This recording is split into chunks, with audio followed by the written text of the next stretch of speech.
Everybody, and welcome to Forever Rugby on Forever Sports. And the team is out. Rassie Erasmus has named his 23 to face Argentina in Mbombela this weekend, a record-breaking occasion because it has been confirmed BITDEFENDER will become the most capped block of all time when he runs out in the number 4 jersey on Saturday, and he will eclipse the record currently held by Victor Matfield of 127 appearances for the national side. So the most capped Springbok of all time, and a strong argument for the greatest Springbok of all time. 2 World Cups, 128 appearances,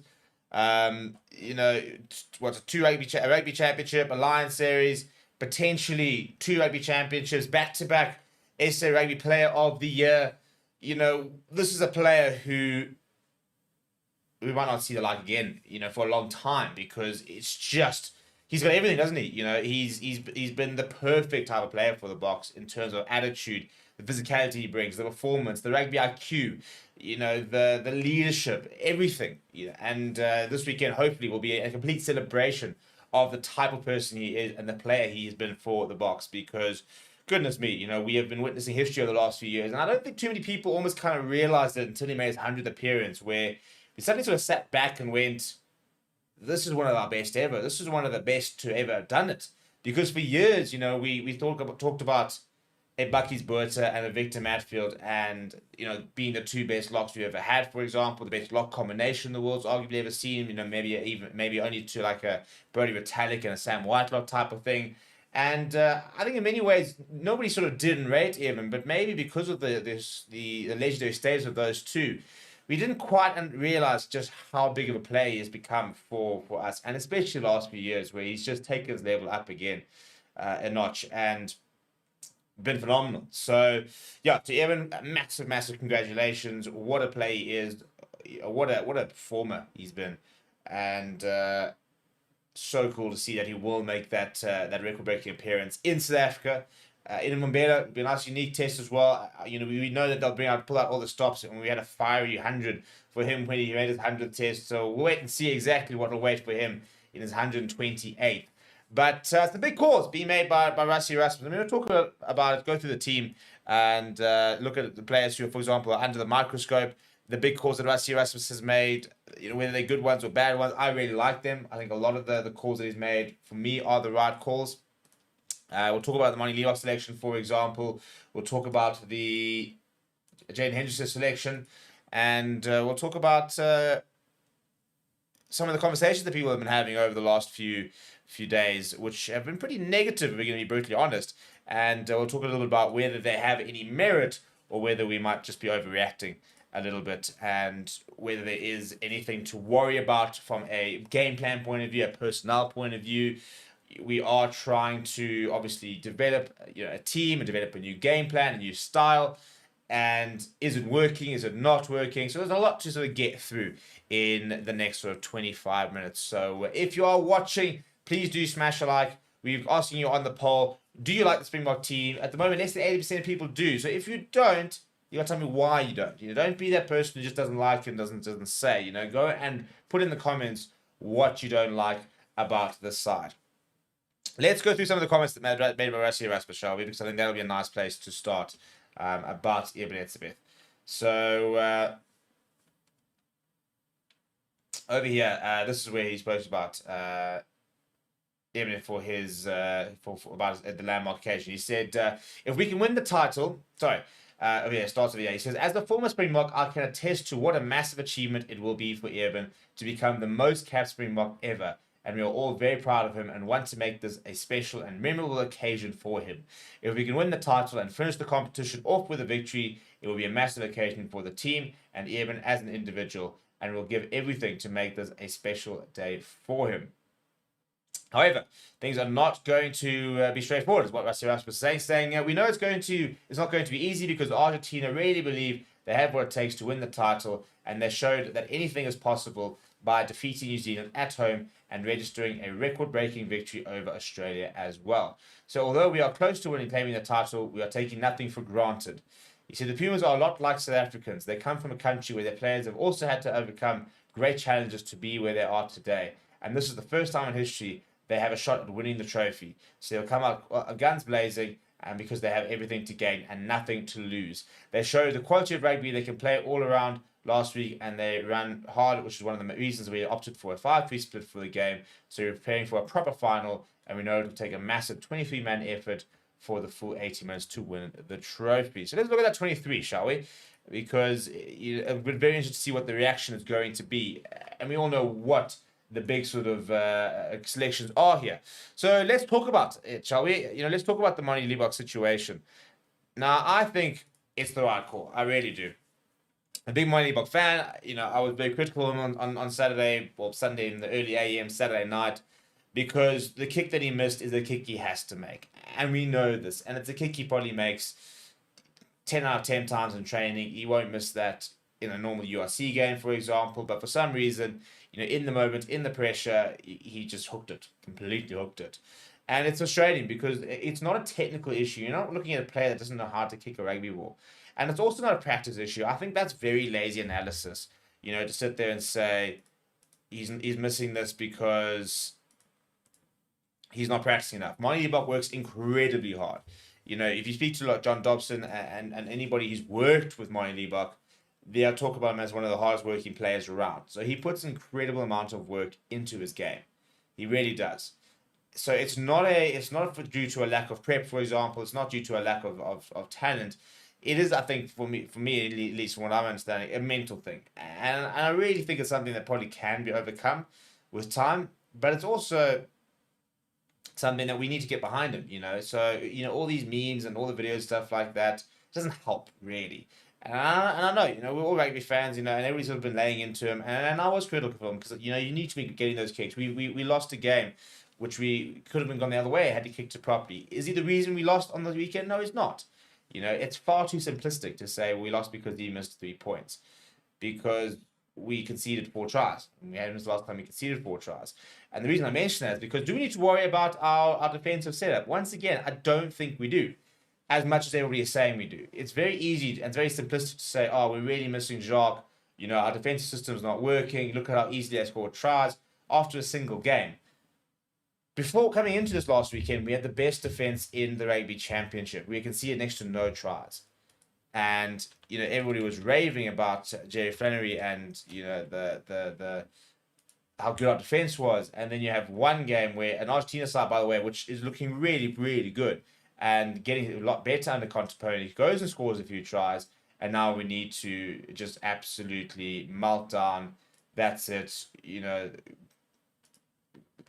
Alert in a panic stations type of thing, alert the media because things are about to go downhill, and that's not really the case. If we look at the team stats, for example, over the weekend, over the tournament, and you look at for example, defensive stats, you look at the tries conceded and the likes of that, we're doing fine. We're pretty good from that perspective, and one game does not define a team. So there'll be massive learnings from that Argentina game. I do think the yellow card made a massive difference. And I think you look at the tries conceded, for example, we saw players defending in positions where they don't usually defend and making the wrong decisions on defense. And then a couple of really poor slip tackles from individuals. So there was definitely a combination of individual errors as well as players playing out of position due to the yellow card. Now, during the World Cup, for example, we only conceded, I think, 2 cards throughout the campaign, maybe 3, I think it was. Yeah, 3. And none of them during the group stages. So we went through the entire group stage without conceding a single yellow card. We currently have the most cards in the Rugby Championship. Not a stat you really want to have. We have conceded 7 yellow cards, New Zealand 6, Australia 3, Argentina 0. 7 cards is a problem. So discipline is a massive issue at the moment with the Boks, where something we got very right last year, we're getting very wrong at the moment. Now, that needs to improve this weekend, there's no doubt. And I also think, very simply, a lot of people have been saying it, if you're going to play Mbombela, start him. Start him out there. And if he's not playing well and he kicks badly, then you can pull him off, for example, and put on your Andre Pollard. But the reality is, this team is a more dangerous team on attack when Mbombela is there. His tactical kicking this weekend when he came on was sublime. Absolutely sublime. during the open play, his up and unders, for example, even distribution was really, really strong. And a lot of those, I think the penalty we actually won came from a kick we won back from him, where it was very accurate. So there were, even this last weekend, positives. And I just find it frustrating that we're so quick to bin certain players. When the last time he played for the Box was Portugal, where he missed one or two, but he was phenomenal in running a 4-man backline or whatever it was. And he was our breakthrough player of the year last year. And thankfully for us as Springbok fans, is that the Springbok fans are not the selectors. Manie Libbok last weekend, by the way, I think it was the only third game he's ever lost in a Springbok jersey. Or fourth. I think it's the fourth and the third he's actually played in more than 2 minutes. So his record as well, from a Springbok point of view, is really, really good. So let's go through some of the comments and see what people have got to say. And while I do that, please do smash like on the video. Over 300 people watching, 20 likes. Let's even get that up to 50 likes. Also, do subscribe to the channel. I want to try and get up to that 80,000 mark by the end of the Rugby Championship is the goal. So Atola's saying, afternoon, I agree. Eben is one of the greatest locks who has ever played the professional game. Jan saying, stunning team. Richard Curtis saying, team looks solid. Manie makes me nervous, though, not going to lie. Tian says, far more confident with Manie starting. Takes the pressure off the finisher role. Defense, above all, must be better this week. 100%, I agree with you there. Manie going to do redemption. Jaden saying, solid team. Vert saying, as an Irish fan, I love the way that Rassie backs Manie. His attacking play is absolute class, and you can see that when he came off the bench. His goal kicking has brought his image down, but he's good. Yes, that's Fami Gonzulu is injured, by the way. John reckons that Libbok's not a Bok. Well, he is a 17 cat Bok, actually. And Sasha is injured. CS says, good team. Manie starting and Polly on the bench to come in and clean up if need be is much better. Anthony says, happy for Manie starting. He'll be good for us. He said, I think the team is solid. However, personally, I think Manie has had so many chances and doesn't stand up to those chances. I would have given Jordan an opportunity at 10 and started Pollard. Jordan Hendrickson has not played a single game for the Sharks, by the way, at 10. Has not played a game at 10 since the Box in June against Wales, where I'll be the first to admit, as a Lions fan, he was pretty poor. Not sure I'd agree with Manie about being given so many chances. Last weekend was the second time he's played for the Box this year. And it would have been the second game he's played since June. The first game he would have played since the third week of July. And it was September. So he's had next to no game time. In terms of chances for the Box, well, he's a World Cup winner. He was, man of the match against Scotland, for example. He started for the Box when we hammered the All Blacks, a record-breaking victory. When we hammered Wales at Twickenham as well. Also in Cardiff. When we came just short against Ireland, for example, he started against France in the quarterfinal, where he played a very big role in two of the tries we scored. So I'm not sure I'd go with been giving so many chances if he's had like 4 or 5 bad, terrible games in the Box and had to be hooked before half time. It's really not the case. We like to think it is maybe, but it's not.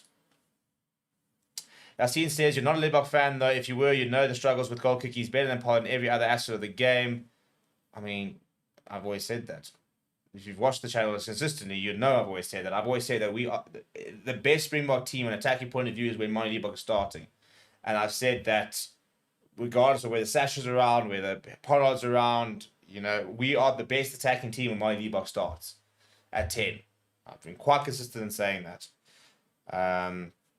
So, yes, but you can't just... And you can't then say, he struggles with goal kicking. Well, and what's your point here? So, you've got to acknowledge the goal kicking. You can't ignore it. It is an important part. There is not another goal kicker in the starting line who does it, for example, at club level. Jaden Henderson's kicked before. I'd like to see him take more responsibility, but he doesn't kick at the Sharks, for example. Fussy doesn't kick. David Delaney doesn't kick. Jesse Creel doesn't kick. Cheslin Colby is a 6th, 7th type of choice wherever he goes, even for the Box. And it's an important part of the game. So, yeah, you can't ignore that fact. But, and he needs to acknowledge it. And I think the frustrating thing, as I said, he's had his goal kicking struggles, but he's also had some really, really important kicks over the years, which he has nailed. He's won games for the Stormers with last-minute kicks from corners and touchlines against La Rochelle, against Ulster in the URC semi-final to get into that final. He was sublime. you go back 3 seasons ago, in that URC final against the Bulls. So I'll disagree with you there. Victor says, good team will choke and beat down the Argents this weekend. Come on, Boca. Jean reckons Monty's going to redeem himself. Carl says, yeah, but the problem is when it comes to international games, it usually comes down to one score, and it's usually down to the fly half to get that one score. John says, goal kicking is usually half the points that end up on the board. It is imperative we get a solid kicker now and in the future. Dr. Nick Bowden said, I think our main areas of late has related to our bench. Finally, we have it right. Marks and Hondra are impact players, and Hondra is our clutch kicker. Mani is brilliant in open play. The YAG 7474 is a lot of numbers being written out there, saying Mani about to clutch the win for Argentina. That's an absolute yawn comment. Voter says Mani's redemption game was last weekend. Why not choose a reliable kicker? What do you mean his redemption game was last weekend? Redemption from what? The last time he played before last weekend was when we hammered Portugal. So what's he redeeming? What was he redeeming himself from last weekend? Nah, man, come on, people. Better than that. So Ross saying much better, more logical starting pack. Mani can start on 100 to take the pressure kicks, 100%. Illicit Phaser saying, did you see when Ben Jason Dixon got pushed by that Argentina number 6 after scoring that try? That's when I saw they were in our heads. And I'm just going to go through a couple over here because we've got a lot coming in, which is great. Keep them coming in. Spyro saying, no coach in the world can teach you BMT. When the pressure is on, Nebok does not have it. Good player, but a huge liability when kicking for posts. Well, he has done it at times, to be fair. Ara Berger saying, that's sad. We'll be much more comfortable with Mani at 10 with Willems at 15. Yeah, unfortunately, Willems are not quite match fit yet. He has, however, been included in the Stormers squad to go overseas. So that's quite a positive. And we get to see kind of form he's in and fitness he's in when he does get an opportunity for the Stormers. And Roberto Wilco saying, what's the plan if Pollard and Sasha are injured at the World Cup? I think Rassie is investing in Mani. Well, I think he's investing in Mani. I think he'll invest in Jordan Hendrickson, for example. I think he rates him quite highly. I think those will probably be our four fly half. Sia Masuka's in and around the fringes. But the fact that he didn't get any game time, was released quite quickly, means that I think those four are obviously ahead of him, where, you know, they gave Jordan Hendrickson game time. He's now playing at 15 for the Sharks. Could be a bit of a utility player. So I think they'll invest in him more than Masuka. But yeah, I agree. Those four, I think, is what they need to invest in the most. Sasha apparently will be back in the end of year tour. Grant Williams is injured, VP. That is why Morne Vandenberg was called up from the squad. Shane saying, why can't we have two kickers in the team like Argentina and New Zealand? Well, it depends on the makeup of the team, for example. As I said, Jaden Hendrickson has kicked the goal before. And I think that could be a potential solution, for example. You know, he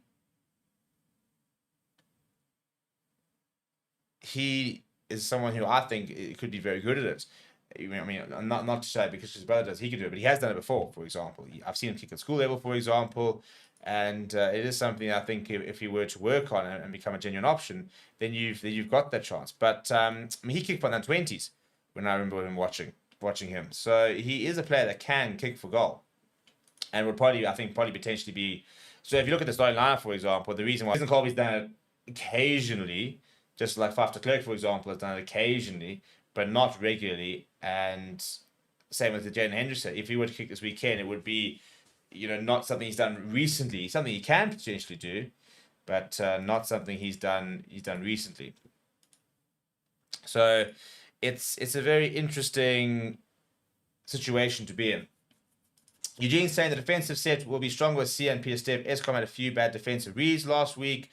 Yeah, there were a couple of poor ones which weren't entirely good enough, to be perfectly honest. A couple of missed tackles last weekend. The defense wasn't great. It said as soon as we had that yellow card, that was a huge problem for us, and I don't think we really coped, and we were then in behind. Second half was frustrating. I think we just should have been more accurate, and had we been more accurate, we wouldn't have needed to worry about, you know, a 3-point thing. I think we had it in us to get statistically more opportunities to, for example, kick the points or go for tries and the likes. So yeah, I think that we as a whole just need to be a lot better this weekend, and I think things will kind of play out itself. So speaking about Rassie Erasmus, he said as follows. So, speaking of Rassie Erasmus, speaking about Monty Leibach, Rassie Erasmus said it as follows, saying, Monty's general play is fantastic, and he brings a lot of energy and playmaking abilities to the backline. He dictates play well, so we back Monty fully to do the job for us at fly half. It's not just up to him to find solutions for his goal kicking. It is something we have to do as a team, and we are working on a plan. Be very interested to know what that plan is. And I wonder if that plan is not a Jaden Hendrickson, and maybe that's one of the reasons that he might be starting ahead of Kobus Reinhardt. Maybe that he has been practicing. I haven't been to Springbok training in a while, and even when they do, we don't often get to see the end when they start usually kick for goals. But I wonder if he does become a genuine option. Because that's the thing, back in the day, Percy Montgomery, Butch James didn't have to kick the goal, for example. So if you had a Jaden Hendrickson who was kicking for goal, for example, and he was nailing it at 85% and starting, Monty Leibach could probably be one of the best flyers in the world. That's the only thing that brings his game down. His defense is fine, his attack is phenomenal, and he's a great navigator of the game in terms of the way he reads the game and responds and reacts and marshals the back line. Look at the World Cup. The World Cup was less than a year ago, people. In fact, a year ago today, I was going to Australia versus Wales. Phenomenal game, that.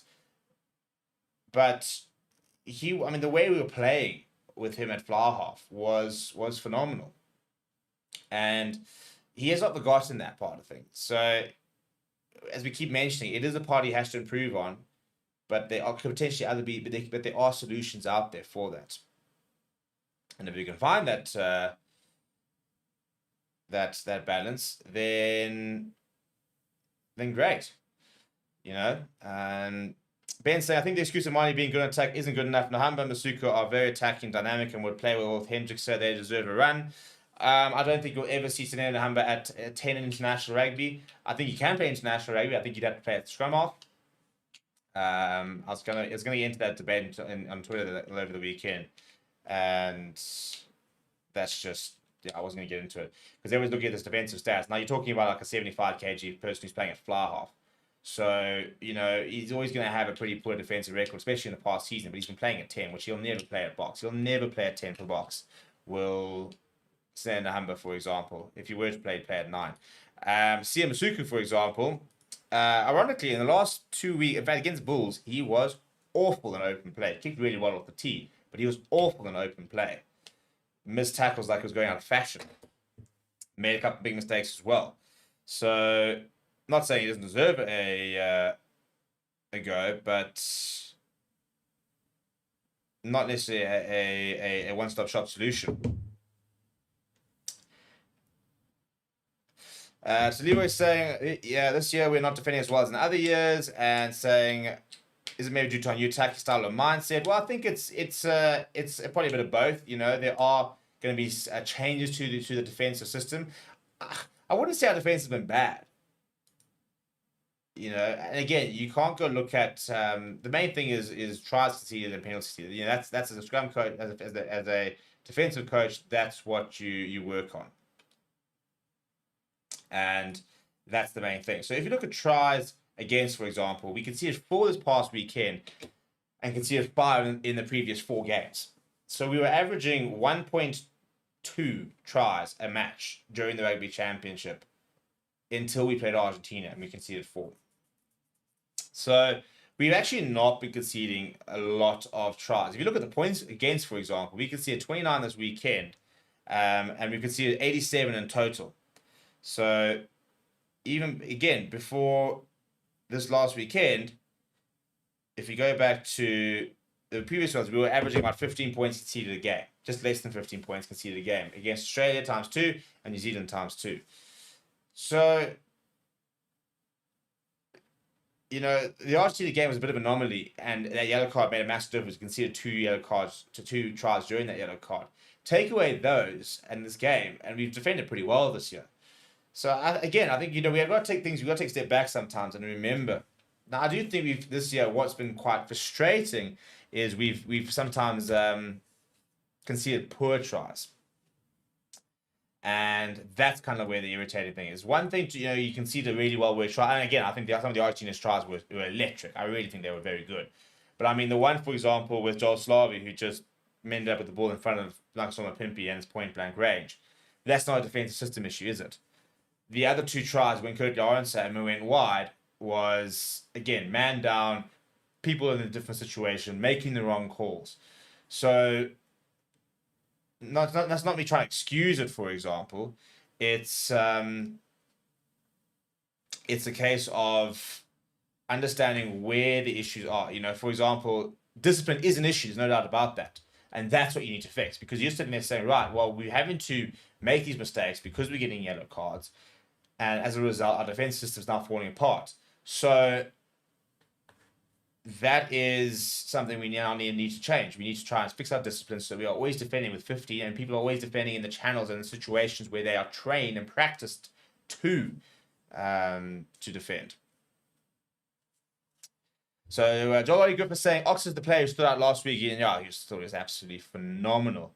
And Avil saying the hybrid play, finding a balance between open play and strong defense seems to be a balance. But again, and that is a big important thing. We do have new coaches involved. So we do have a changing system in the way we're looking to play our game, which we are. And it's so annoying that 2 weeks ago, when we had beaten All Blacks twice, it was, look how good we are. We're untouchable. We're amazing.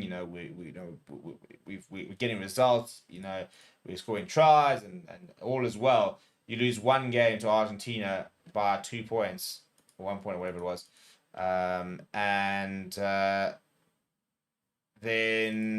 it's a disaster. And the defense isn't good enough, and coaches aren't good enough, and players aren't good enough. And again, we always need to take perspective. Now, I got hammered during the British and Irish Lions series because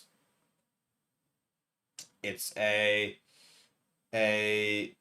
case of understanding that there's a process to these things. And I think, we should know more than anyone that this is a long-term thing, and there are going to be bad games and good games, and we are building things, and it's all about getting it right at the right time.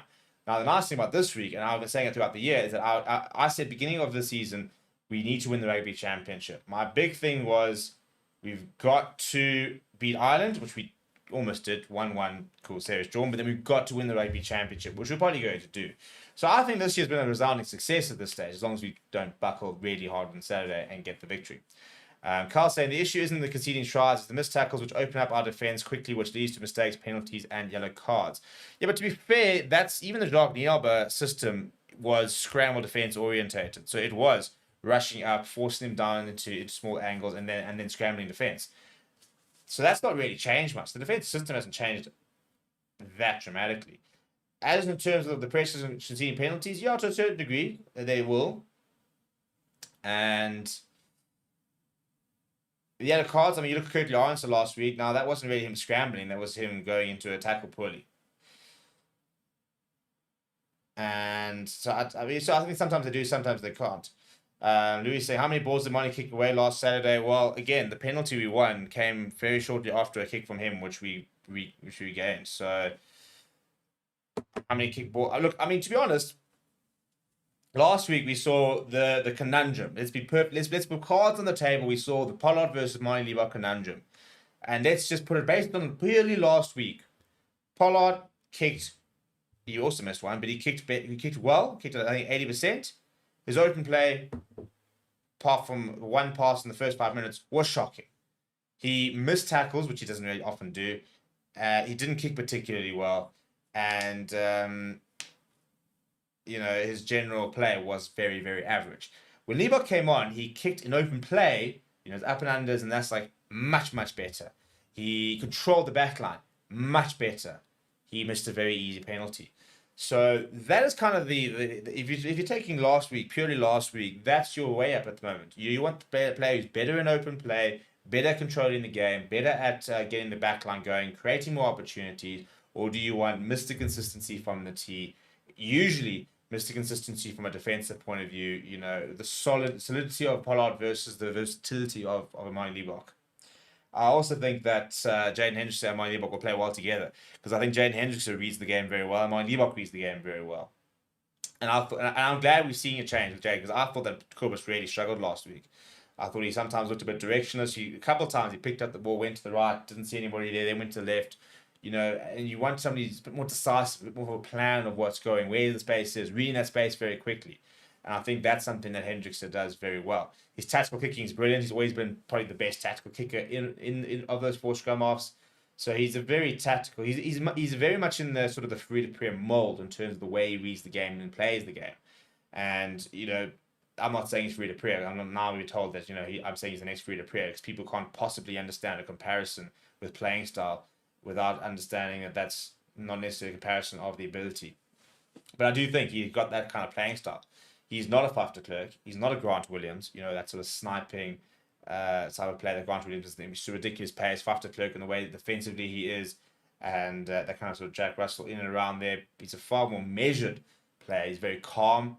He can be a bit of a rat goblin in terms of the way he sort of wins his penalties. He needs to probably be a bit careful about that. But I think all our scrums are quite different in the way they play the game. And I think that Jaden Hendrickson is going, I think he's in for a good game. I'm very, very excited on going into the game. I'm very excited to be in Mbombela this weekend. So as we're sort of lining it up, are you going to be there? Let me know if you are. We've got you've got the email address comes on. It's going up there now. YouTube at fairsportsmedia.com. Go and give us a shout. Let us know if you're going to be there this weekend. We're going to put out a post to sit there saying where we're going to watch the New Zealand versus Australia game, for example. We're going to book a table and say, if you guys want to come through and watch the game, then come give us a shout, for example. So, we're going to obviously talk about this a bit more over the week. We'll go live tomorrow as well and go through the team in a bit more sort of depth and stuff like that. But, let me know what you think of the team if you're watching this back in the comments below. And if you don't like the team, let me know what you don't like about it. But please do smash a like on the video. Please do subscribe to the channel. Thank you very much for watching.